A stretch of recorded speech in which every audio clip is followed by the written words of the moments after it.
experience the severity of these challenges in a different way.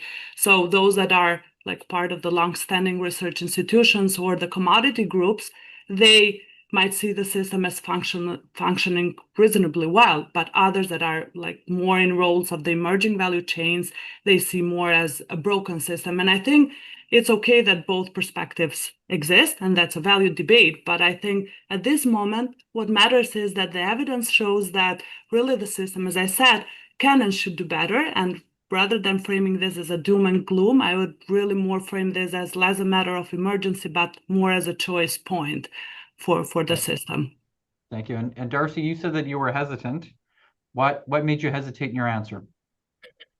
Well, I think Omar did a good job of maybe painting the picture of the true situation that we're in. So, let's not discount that. But when I think of innovation, it's really part of a continuum. It starts with research where, Angela's doing a great job, the universities are doing a great job. I think we've got a lot of successes that need to be celebrated. But that continuum goes to development. And I think what you're talking about, Elizabeth, that's a good example of we're really faltering. We haven't done a good job of translation. Omar painted a great picture there, but where I think we are in crisis mode is commercialization. That C that nobody talks about. We haven't done a great job of creating new companies, of supporting startups, getting that to actually come into the fold of sort of the larger market. Great, thank you. So let's now start to dive a little bit deeper even more, and I'll take a minute to introduce Angela. Angela Bedard-Hahn is the Dean and Professor at the College of Agriculture and Bioresources at the University of Saskatchewan. And she earned her BSc there and master's before completing her PhD in soil science at UC Davis. As a scholar teacher, her research focuses on wetland soils and predictive soil mapping. But Angela, I would imagine as Dean, you focus on a lot of the challenges and opportunities of running a university. And I want to start there. I think we've heard when you listen to the news, the challenges facing universities across Canada.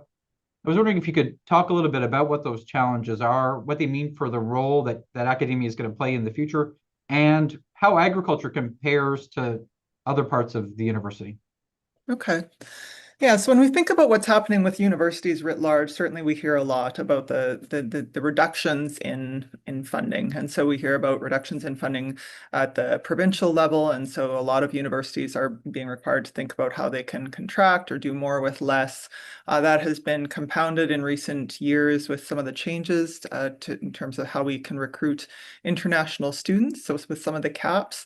And one of the toughest parts about that, in particular for places like Saskatchewan, is that we still have lots of capacity for international students, but the global messaging as a function of that, it's created a very chilling effect. So while our numbers shouldn't be going down, they are, just because less international students are even applying. And so we're definitely seeing that compounding some of those financial challenges.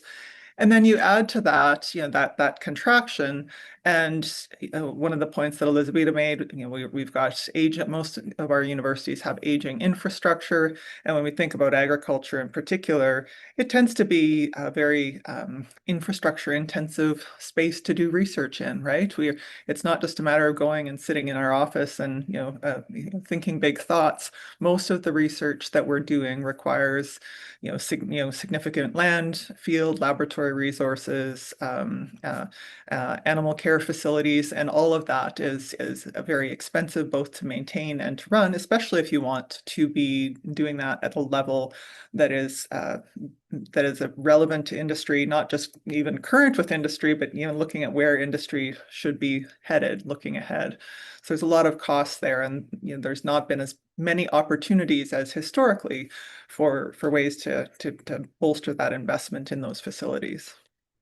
And how does that, so when you're thinking about kind of that broader university family that you operate in and that your counterparts in the Dean's Council operate in, how does that kind of that cost intensive nature of ag research impact kind of your ability to compete with deans in a medicine faculty or in other sciences? I mean, what does that play out, and how do people think about the way that ag, or the role that ag research plays in the university? Yeah, there's kind of two components to that. I mean, in Saskatchewan, agriculture is essential, right? And so, when the University of Saskatchewan was established, it was to provide, knowledge for the people of Saskatchewan at that time. What they really needed was agriculture knowledge. And so we've been a really cornerstone faculty within the University of Saskatchewan throughout our history, including we used to have a better farming train. Literally, faculty would get on a train and go across the prairies and do extension to folks because we couldn't do webinars back then. And so it's always been part of our ethos. But yeah, as the financial situation has gotten tighter, there's kind of been a twofold piece. I mean, one, we've also been really fortunate here in Saskatchewan to have good partnership with commodity groups and with our provincial Ministry of Agriculture. And so in some cases, the university looks at that and goes, okay, well, we'll let them take care of you. We're going to go over here and spend more of our resources on people that don't have good partnership with industry. But at the same time, we continue to be a really important part of the university's strength and identity. And we are the most research intensive college on this campus. And so, and I think that's, for some of our counterparts, that's the case. In some of the universities, though, the ag colleges can be a bit more of a have-not situation just by virtue of the other competing needs. It's a mixed bag, but it's definitely we have to hustle hard with our partners to get things done. We're lucky here to have good partners, but if you didn't have that, we would be in a very rough place indeed. But the partnership piece is where I wanted to go next, because I think it's one of the things that we hear a lot about academia is kind of the disconnect that can exist between farmers on the ground and their needs and what they're looking for, and the academics that are in these proverbial ivory towers that don't see there. How do you kind of respond to that perception, and what does that kind of interface between academics and the industry and farmers look like for the future of the R&D and innovation in Canada? Yeah, I think that would be a great example to your earlier point of the difference among different faculties, right? And so I think, that maybe is true for some of my colleagues across campus and in other faculties who don't have the same kind of connection to industry. I have talked to researchers from non-agricultural faculties. They're like, oh man, I just wish I could talk to a farmer. And I'm thinking, like, how many have I talked to this week? And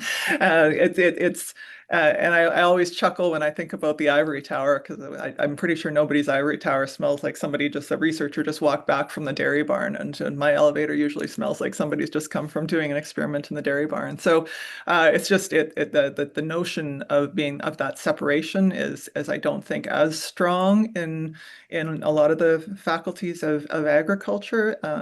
And so, but it's definitely a problem more broadly, and just the way communication rolls now, people say, well, researchers are disconnected and they're in the ivory tower, and then that becomes the universal truth, kind of forgetting that's not the way it is all the way across the board. I have a lot of my faculty who routinely get phone calls on their office lines from farmers asking questions about management. And so that disconnect is not a universal thing. Can continue to do better always, of course, but I think part of that is just a message that's been overgeneralized. Okay, great. So I want to dive deeper into this, but we'll bring our other panelists in. So thank you, Angela, for diving a bit deeper on this. And next we'll bring in Darcy Pollock. So Darcy, we'll bring you back. Darcy is the CEO of Nucleus Consulting, which oversees now the wheat growers, and his capacity as executive director. Darcy also works for various growth stage companies across North America. He is an accomplished agribusiness leader with over 2 decades of experience across corporate, commercial, and startup sectors, advancing innovation, technology adoption, and ag policy to help producers sustainably feed a growing world amid climate and market volatility. So Darcy, you now work with producers, but as your bio says, you've worked at AgWest Bio in the past, you've worked with Syngenta, you've been involved with a pretty innovative weather forecasting company. We heard from Omar earlier the challenges around fragmentation across the innovation continuum. We talked about that earlier when we were talking about challenges. Can we go a bit deeper, and can you give us some more of your perspective around the feedback loop that exists or doesn't between the R, the D, and the C, and what we need to do to make that work better? Yeah, It's a really good question, and I think again Omar painted a fantastic picture of it. And one of the things that we have to keep in mind is if we look at the environment in the United States, a large part of the funding for ag tech, but all technology startups happens in around the Boston, Massachusetts area and Silicon Valley. And you look at what we have as a benefit in Canada, and the proximity to farmers is tends to be very close, right? So the U of S is maybe one of the better examples of very close proximity. But I get phone calls from the University of Toronto, UBC, other institutions, and they reach out, they want to know. And so if I can answer questions, I certainly do. At the same token, our directors are always ready to have a conversation, tell them what it's kind of really like on the ground and the problems that they have and the needs that they want. So, and I think companies have done a good job of instituting grower panels, right? So we have a number of members and directors that sit John Deere and help them with their innovation. I think proximity isn't necessarily a problem in Canada, or at least not comparatively. Um, but when we kind of think about, you know, our successes, we have to, and this is where I had the nuance of no, I don't think so. We've got a lot, like ag machinery is a great example of an area where we've got, companies Burgo and Seedmaster and Raven. Like there's lots of good examples of the things that have come out of farmers. And I also do a little bit of work with the Canadian Outstanding Young Farmers. And every single one of them have innovated in some way to help their operation thrive. So, I don't want to downplay it. It's certainly something that we want to work on. But we've got stark contrast. And I don't know, for those of you or anyone that's been to World Agri-Tech Summit, I mean, you can see the stark difference between what we have as an advantage in Canada compared to some of the jurisdictions that don't have that kind of a benefit. But Darcy's, one of the challenges that we face on this issue, maybe on a lot of issues, is that yes, farmers are innovative. You talked about those outstanding young farmers who are probably real leaders in this. Yes, we've got companies that are doing well, but at the same time, there's this opportunity gap that seems to exist, right, between how well we should be doing, or we often kind of bask in how things were before. I mean, I think if you look at we celebrate the invention of canola, but that wasn't yesterday. So Darcy, how do you think through kind of this difference between acknowledging, yes, that we do have an innovative sector, but admitting that the sector is not as innovative as it could be, and that there are these big kind of barriers standing in the way from achieving that full potential?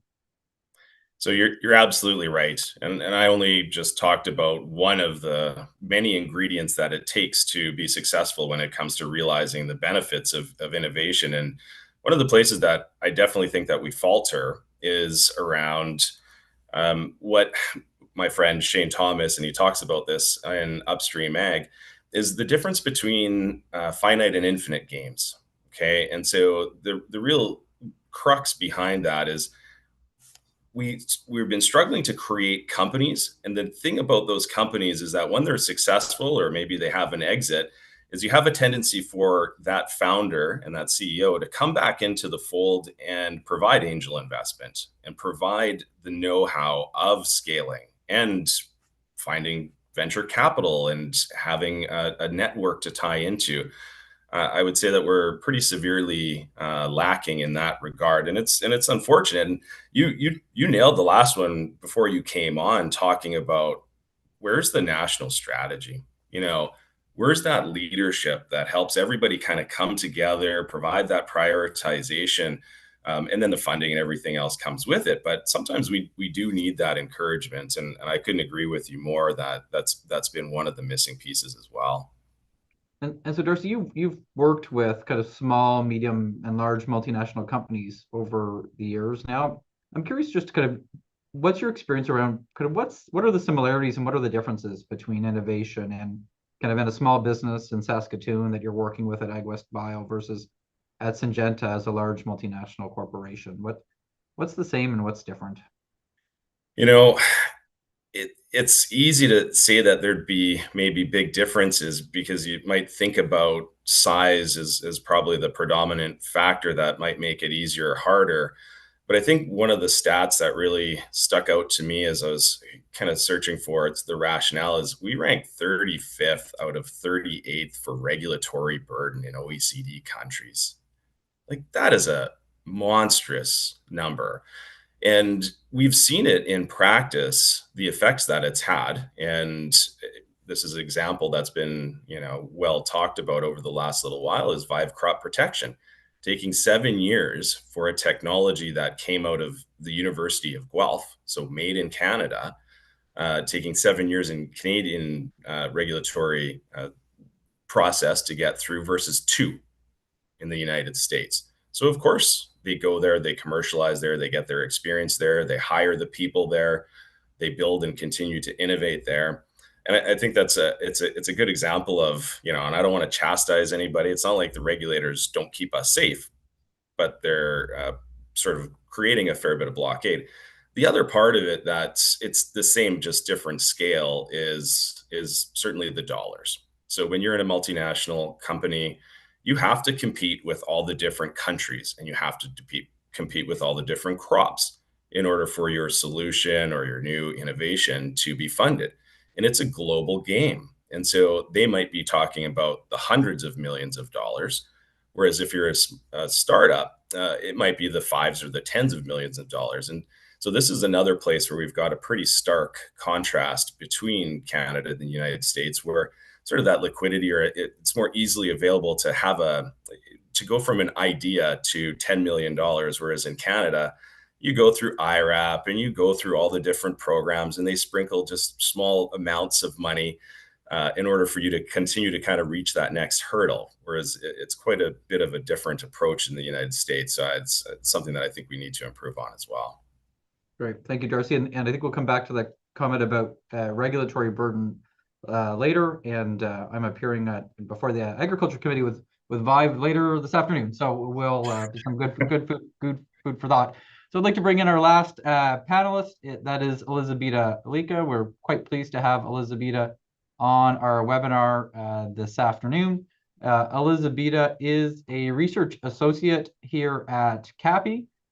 She leads and contributes to research on ag policy issues like innovation, R&D, sustainability. She also serves on the board of directors of the Canadian Agricultural Economics Society and is a junior research fellow with the NATO Association of Canada. Elizabeta, quite happy to have you on the webinar this afternoon. You recently authored a report that's called At a Turning Point, Canada's Agriculture R&D. Why don't you share with us what the report says and kind of what the turning point you think that we are at is? Yes, thank you, Tyler. Yes, very happy that I finally get to complain and share my thoughts with other people beyond you.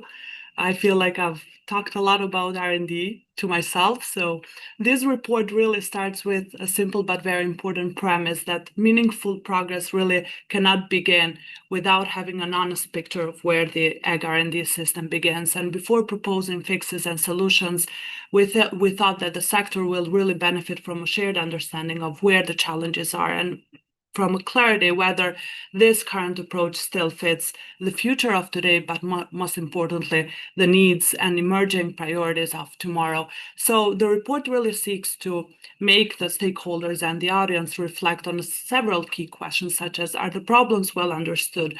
Should we really consider the status quo? Are the incentives in place the right to make the system really deliver the best and in an effective way for the sector?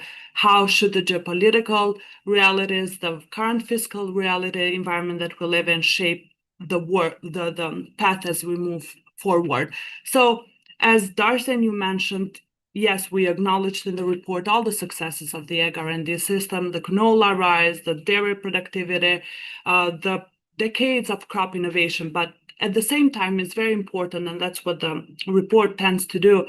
It's very important to understand that the operating context has changed. And while all the successes are real and great job, we should take pride of them. It's so important to understand that there are so many other challenges.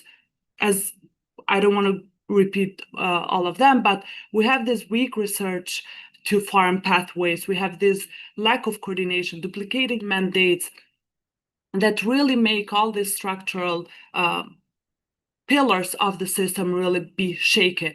So this is what the turning point really in terms of the report means. And the report aims to frame the discussion toward not having another conference, another webinar really to talk about the problems or what's wrong with the system, but to reframe the question to how can we best move forward knowing what we know right now. So this is on a high level the purpose of the report as a starting point. And as you've kind of dug into this, what surprised you of the research? What weren't you expecting that you found out? My biggest surprise was actually that the challenges that we have identified in the report are not new.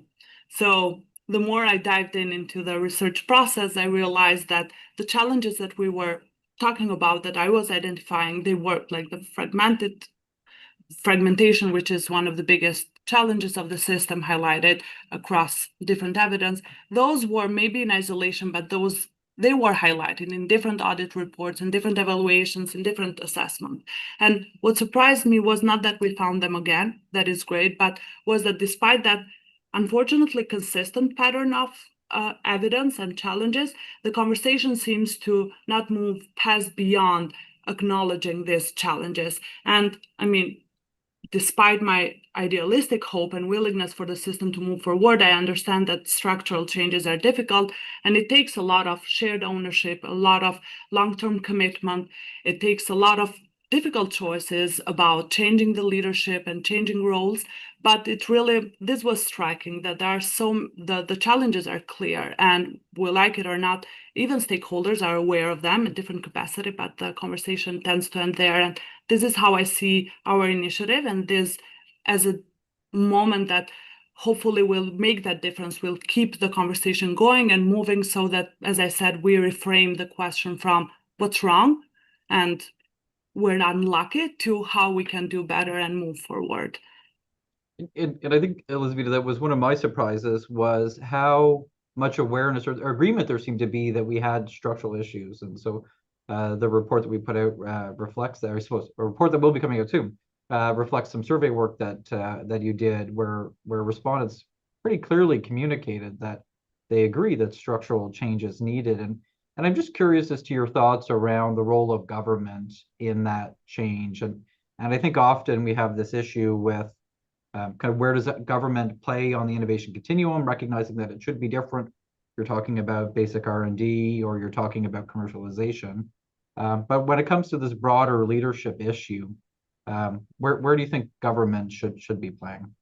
I think Omer and also Darcy, they pointed to that lack of leadership. And of course, like everybody, who doesn't love money? But through the survey and through the workshop, the roundtables that we've had with the other stakeholders, it really seems that the funding purpose of the government isn't the top priority or the top expectation that the stakeholders are waiting for government. They really see the role of the government as being more effective when it comes to leadership. And it does make sense because of all the fragmented and the working in silos and the misaligned incentives that are in place. So they see the government coming in, playing an effective role as an enabler, as someone that really builds the condition and creates the condition for that effective collaboration.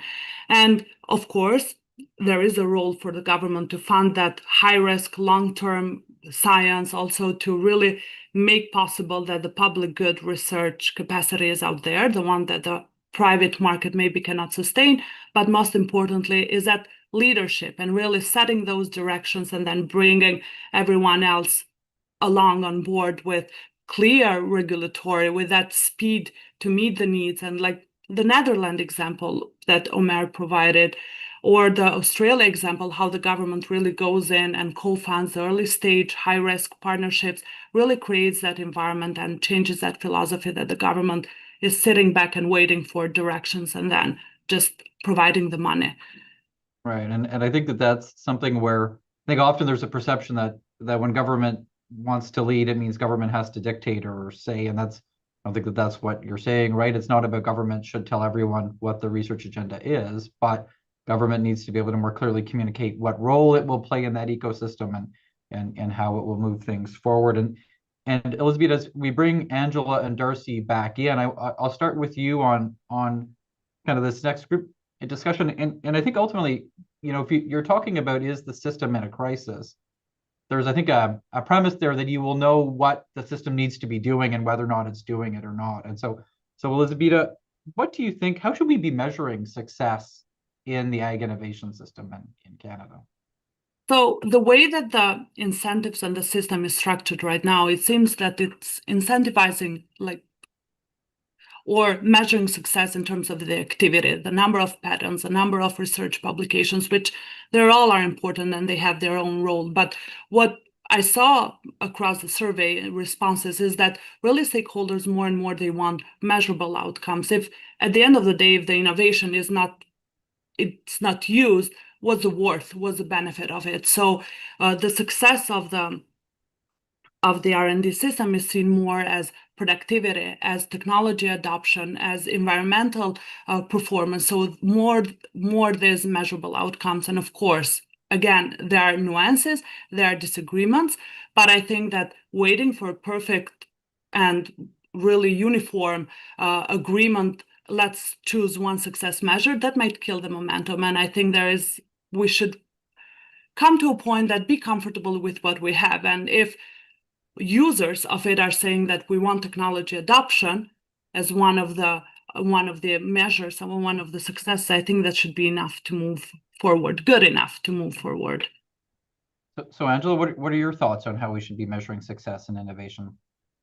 Well, I think there are some of those quantitative things that we've been pointing to as signs that we're going backwards, right? Like the amount of investment that we've been putting into it. I definitely agree with what Elizabeth was saying in terms of, the adoption piece. Can we get to the stage where we're not just innovating, but actually keeping those ideas and developing those ideas and the companies in Canada, as opposed to just, hey, here's a great idea. How quickly can we get it into the US so that it can flourish down there? And I think, honestly, one of the more subjective ways we'll know is that there will be less of that Groundhog Day. Hopefully, we'll stop having the exact same conversation over and over again about what are the innovation challenges and the innovation gaps, and we can shift the needle that way. So if it feels like we're having even a slightly different conversation, or the reports show slightly different outcomes, that would be progress as well. Yeah, I think you're setting the bar low, Angela, but yet it seems that might even be hard to achieve some days. I don't know, Darcy, what are your thoughts? How do we measure success in ag innovation? I think I go default to, and Omar mentioned that we were at 2% productivity, not so long ago. We were actually at 3% productivity in the earlier 2000s and now falling below 1%. So, I mean, let's use those metrics, but let's not ignore them, much to what Angela's kind of talking about here. And competitiveness is the other one. Our competitiveness as a nation, and we've been falling, and it's been falling at a rate that's starting to become troublesome, right? And this is why we're kind of on this precipice. We also have to recognize that innovation isn't just about bringing research through to commercialization. It has to do with trade. It has to do with the reliability of our ability to get the products that we're creating to market. So yeah, it's a bigger ecosystem, as you were saying, that we really need to focus in on. But if you think about that kind of bigger ecosystem, Darcy, how, like, it seems like we're shrinking, right? I think if you look at those business R&D expenditure numbers that we talked about earlier, like it seems like we're not necessarily going in the right direction there. Is part of the challenges that we've got that we're not actually building one ecosystem in Canada, but we're trying to build kind of 10 ecosystems that we haven't really figured out how to do, kind of building at scale nationally. Is that part of what you're getting at? Yeah, I guess there's a couple different ways to sort of paint the picture. I'm in Ottawa this week and doing a little bit of lobbying here on the Hill as part of Grains Week with grain growers. And so part of our job is to help inspire our elected officials and really help them to kind of understand what's going on. And one of the key figures that we have is Agriculture Agri-Food Canada's went from 860 million to 680. So a 20% reduction over just over 10 years. And now we're being faced with, I think you guys mentioned this, right? Another 15%. That's another $100 million. And so, yeah, we can celebrate canola. We've done pulses. We have a lot of successes. But, I took advantage of the time and asked a few of our leaders, what's next? And we don't really seem to have that identified. So yeah, I agree. We need to start collaborating. We have to have, the conversation about what it's going to take. And, the way to first solve a problem is admit you have one. So at least maybe we're on the right track. But Darcy's part of the problem, not that, again, producer groups tend to focus on government spending and support for the sector, but what's been falling faster and further is private R&D investment. Like, Darcy, how come we can't get more of a focus on that as an issue and less on just more government spending as the solution? Sometimes, and other people have sort of said it, that it's just setting the baseline and helping to kind of unlock some different ideation, train the people that are going to be innovative. I already sort of touched on regulations as being such a monstrous competitive disadvantage. But we do have to realize, I mean, it is a competitive environment out there. We are getting outcompeted by a lot of jurisdictions. Angela, it's tough, right? You're in Canada, we're 25. There's the best university is 25th. We've only got 7 in the top 100.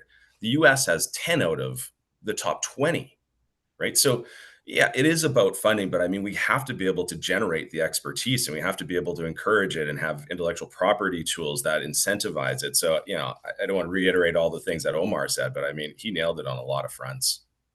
And Angela, Darcy just talked about competition. I'm curious, when you think about kind of the landscape that you're in at the University of Saskatchewan, who are you competing with, and kind of what impact does that have in the R&D space? I think sometimes one of the challenges we actually face, and maybe this is more of a broad component or part of the challenge that we face as a country, is that question is harder to answer than it should be. Basically, there is increasingly, there's been a lot of growth and excitement in the agriculture space, but I think a lot of us feel like we have to be all things to all people, and that is only making this challenge worse in terms of that lack of coordination or the challenge of commercialization.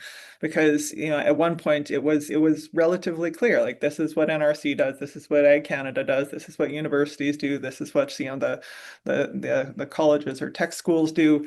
And all those Venn circles have gotten bigger and bigger over time, to the point where it's confusing for us, it's confusing for investors. Where does everybody fit? Who's doing what? And I think that means we're not making as good of a use of those limited resources as we could be as a function of that. And so, yeah, in terms of who we're competing with, there's there's so many different ways I could answer that question depending on what it is that we're talking about. And I keep thinking back to the Agri-Food group that's led by the Ag and Vet Deans Council of Canada.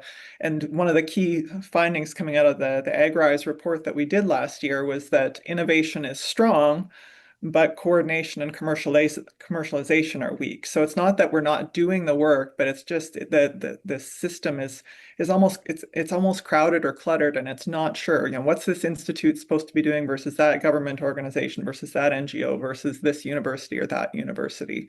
And I think that makes it harder for everybody. So that's that national strategy we're talking about, that national kind of perspective and coordinating role is, I think, really one of the missing pieces. And Angela, so how do you fix that, right? So again, fragmentation is a word that's come up kind of over and over again. You just talked about kind of its own, yes, it's fragmentation, but that leads to overlap and duplication and the lack of coherence. It seems unrealistic to ask the participants that are involved in that overlap and duplication to kind of self-identify what they're not going to do anymore in order to reduce that. But how do you see us getting past that? Where does that kind of leadership come from? And that's the $1 million question, right? And I think that's why we're stuck. That's why we're in Groundhog Day, because the number of meetings, and I know, Tyler, you and I have been a lot of those same meetings, we get to this point where, like, we're pretty sure we need this. We need this clarifying strategy. We need this roadmap. Who's going to do it? And everybody's like sitting on their hands. Well, not me, right? And it doesn't seem to matter who's in the room. It's not clear who should be leading that, and Arguably, this is a role for the federal government, but there's some inherent challenges with turning that accountability over to the federal government as well, especially when we start talking about some of those regional differences. I think ultimately we need to think about what a confederated role structure might look like. But yeah, I think there has to be some. A lot of times it's money will talk, and it's saying, okay, well, this particular program is not now open to absolutely everybody. We think this is work that should be done by government organizations. This is work that should be done by universities. This is work that should be done by some of the colleges, and starting to think about it that way. Because I honestly don't know how else you move the needle in that space. And Elizabeth, this is something, right, that I think you've heard pretty consistently, that you've seen in all of the work that we do, right? There is this yearning for kind of that coherence or that strategy, that some of that direction and collaboration. What are you kind of hearing from the stakeholder community that we talk to in our work about the need for what Angela just talked about? Yeah, I mean, unfortunately I don't have an answer either, but the agreement seems to be that there is this desire and appetite for change and appetite for collaboration. Is it difficult? Of course it is, and it's easier said than done. So I don't know if that appetite for change comes because deep inside stakeholders, they know that nothing is going to change, so they still will keep moving with the status quo. But really, it seems that this leadership in changing the incentives, as long as the incentives in place won't change, I think for sure the system outcomes won't change. So we will keep going in these circles and having this kind of discussions. And really, one guiding principle that seems to be needed in the conversations is, what do we want out of R&D? Do we want it a silver bullet solution, or do we want it to solve just the short-term needs of the sector? Should it serve the farmers? Should it serve the future generations? As I was reading the notes last night, I just came across a quote that I had saved somewhere. If a man plants a tree that he knows he will never sit in, that means that he found the purpose in life. And I don't know if this should be the purpose of the egg R&D, to serve the future generations. And I don't know what that would mean and translate for stakeholders today, but certainly that leadership of the government should come, and we should acknowledge that we cannot make everyone happy. Trade-offs will be there. So setting the roles, not dictating outcomes, but setting the roles and the directions, harmonized directions, is something that the sector seems to want. But Elizabeth, you probably didn't intend this, but I think one of the realities about that planting of the tree also reflects like the lag time, right? Like it is the work that's happening in universities today will potentially take decades or more to get from kind of that early stage research through the innovation continuum to adoption from someone else. How much of that is inherently the challenge that kind of, especially in the political policy world, that where people want solutions like tomorrow, but that's actually not kind of the right way to think about kind of where innovation's at. Darcy, maybe come to you on this kind of same one after, but yeah, that is definitely a challenge, and I think I'm contradicting myself in here, because previously I said that one of the successes of the R&D system should be adoption, and that would translate into the short-term projects, and basically what the system looks now, like how it incentivizes competition for limited funding and for deadlines and for this short-term outcomes. And on the other hand, we also want the longer foundational science and the innovation that maybe the future generations will benefit from. So that is where the government is trying the best. And in the conversations that I've had with government officials, I really, I felt like I was biased a bit before going into the conversations and thinking that they're not trying the best, but I think they're trying. They're trying as hard as they can. And sometimes it seems this, rather than a lack of willingness, really like an attempt to satisfy everyone. So, and that makes it challenging. And Darcy, is that part of the problem, that we've got governments trying to make everybody happy? I mean, it's what? Wow, that's part of a larger probably conversation, but I think the thing that we're kind of lacking is, and I don't, I don't want to have to rely on the federal government or any layer of government for this to come to fruition. But one of the things that we're lacking is we don't have an Elon Musk, and I don't mean the controversial version of that, but we don't have somebody that's just taking the bull by the horns and saying, I'm just doing it. I'm going to pump a lot of money into whatever it is that I have passion for, and we're going to change the world. And but it's why that example of creating a crop and is so pivotal for being able to kind of remind us how good we can be at that. And so sometimes you do have to kind of have, the government play a part. And maybe I do believe that one of the programs that worked out pretty good with the clusters, Protein Industries Canada, and what Bill Grewal did there, and how they really tried to kind of connect everybody, right? So it was really just realizing it's not just the government. So they put a lot of dollars in. And the other thing that they were willing to do is get it wrong every now and then. Not every one of those investments really worked out. But it was pretty focused, and you can argue whether you agree with the area of focus or not, but we at least chose a few places where we wanted to win. And then we kind of tried to enable it as best we can. And Angela, how hard? I mean, that is the world that when you're doing that kind of that basic, that early stage research, right? That's kind of the issue all of the time, right? Is how are you going to deploy those resources? How are we doing on that, and kind of picking the right places to invest in that early stage R&D? I think that is one of the spaces where having close connections with industry is really important. And so, here we work with the Ag Development Fund through the Provincial Ministry of Agriculture, and all those funding decisions that are made there are informed by this board that includes a whole bunch of industry representation, right? The different commodity groups and so on.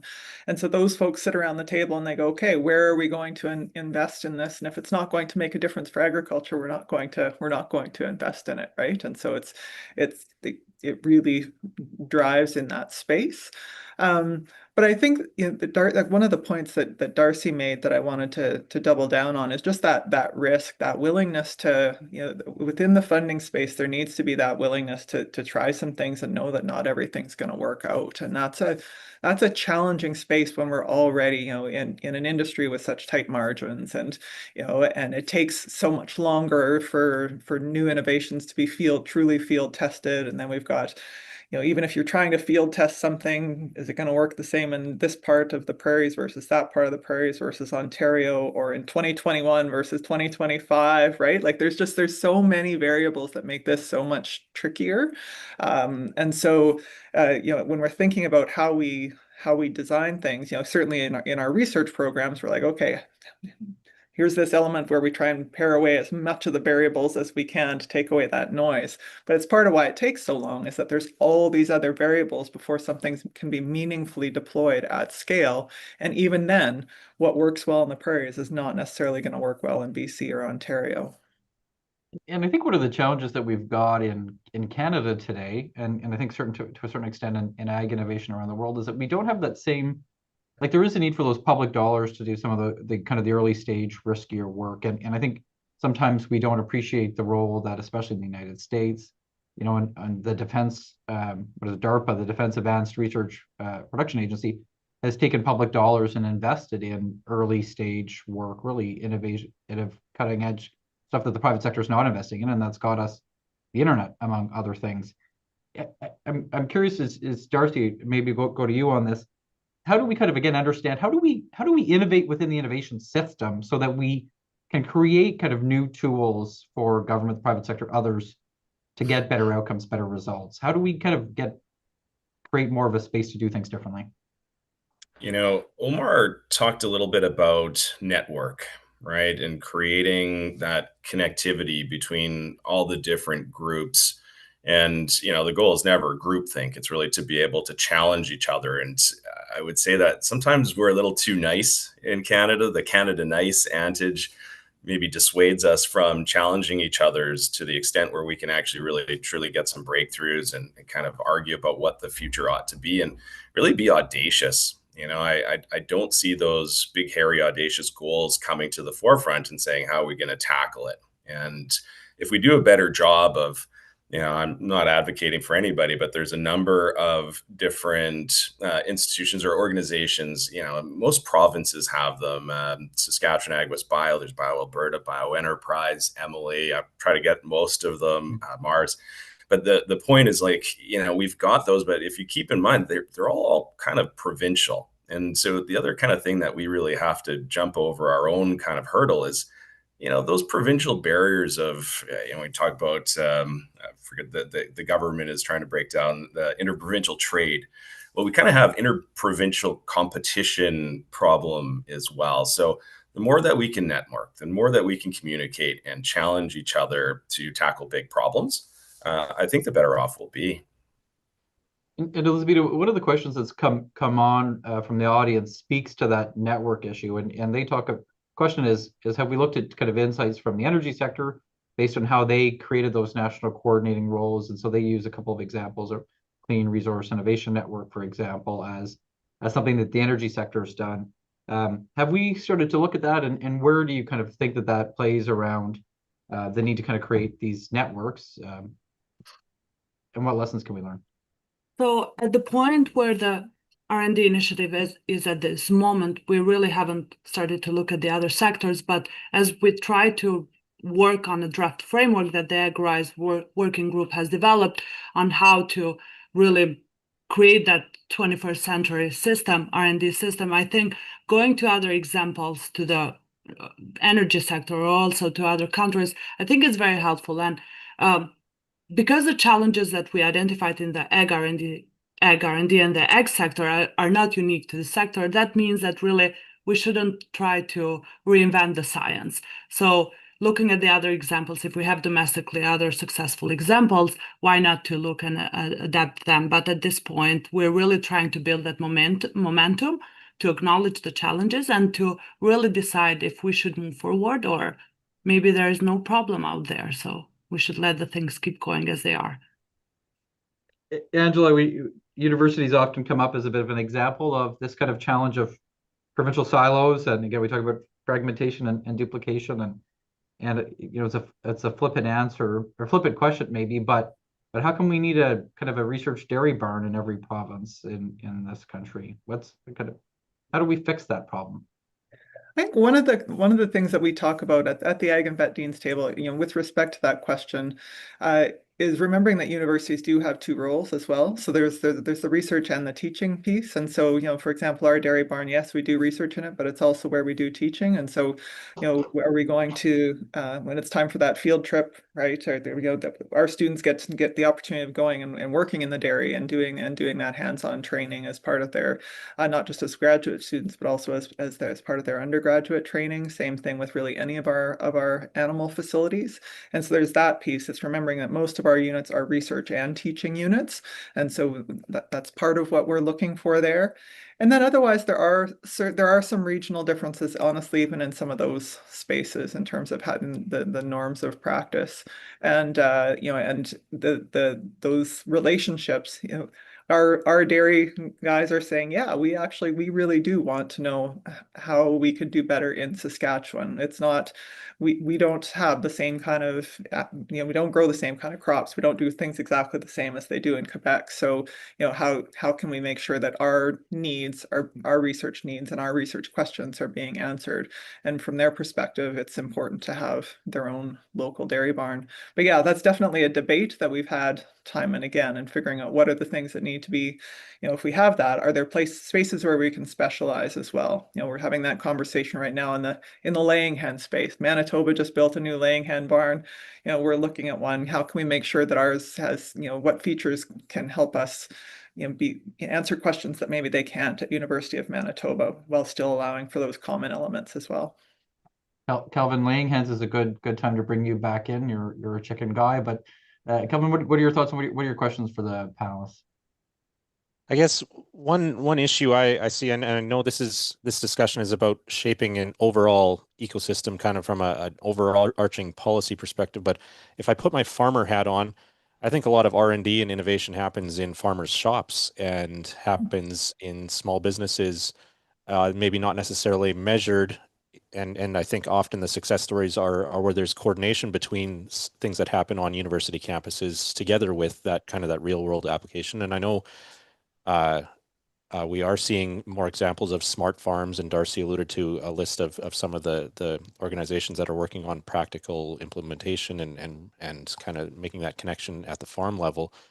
I guess I just wonder whether well, I guess there's two questions, and I know Tyler and I have debated this in the past, and I'm going to maybe have a bit of a contrary perspective here, but I worry a little bit about government picking winners and losers in terms of if we have a centralized agency that focuses on research and development, how do they choose which projects to invest in and which ones not to, and whether that's the best approach to that. And then I also wonder who's going to fund that, or how do we, given the economics, especially on the crop side of things right now, how do we incentivize investment in that final commercialization stage that Darcy also alluded to, there being challenges with where we have innovation happening, but it's a matter of actually getting it onto the farm level. So maybe there's two different questions in there, and I'll just throw it to the panel for feedback on those thoughts. Angela, do you want to go first? Again, this difference between needing leadership and coherence, but not wanting to pick winners and losers? Yeah, that's where when I mentioned earlier, what would it look like to have some sort of a confederated approach? Because, even if I just think about some of the Western perspectives and, the Western alienation, and there would be immediate, that's part of what I was thinking of is, there'd be this immediate concern that if we have a solely federal approach to this, that it would be very Ontario-centric, and that, and that might create further tensions. And so, what might a bit more of a distributed but coordinated approach. And so that's why I'm trying to use the word coordination as opposed to, directing, because I think there are some of these differences that need to be acknowledged, and that requires distributing some of that accountability, but still having somebody with that bigger lens who can help bring all those pieces back together and make sure that, hey, this good idea maybe was developed in the prairies, and I don't think it'll work in BC, but let's try it out in Nova Scotia or whatever, right? So thinking about that confederated approach rather than a entirely central top-down kind of perspective. But Darcy, your thoughts on this? And again, maybe I'll say that like there are examples of this. This is not kind of rocket science, right? So I'm going to try to stay positive here. So when I came back into the fold after being in various other countries trying to commercialize products, I came back in, and I think there was 5 different consultations underway across all the different, regulatory agencies and sections and sectors of agriculture. And what struck me was that they were all sort of couched in versions of the status quo. And it didn't really allow for some really outside of the box thinking to come into the play to maybe solve some of the problems. We have red tape reduction going on right now, and we've talked about, we keep coming up with the same solutions and they're not doing anything about it. So, I don't know if you're inferring that, Tyler's suggesting to pick winners and losers, but I think what we've seen to date is that we always defer, and it's just these little tweaks that don't really move the needle.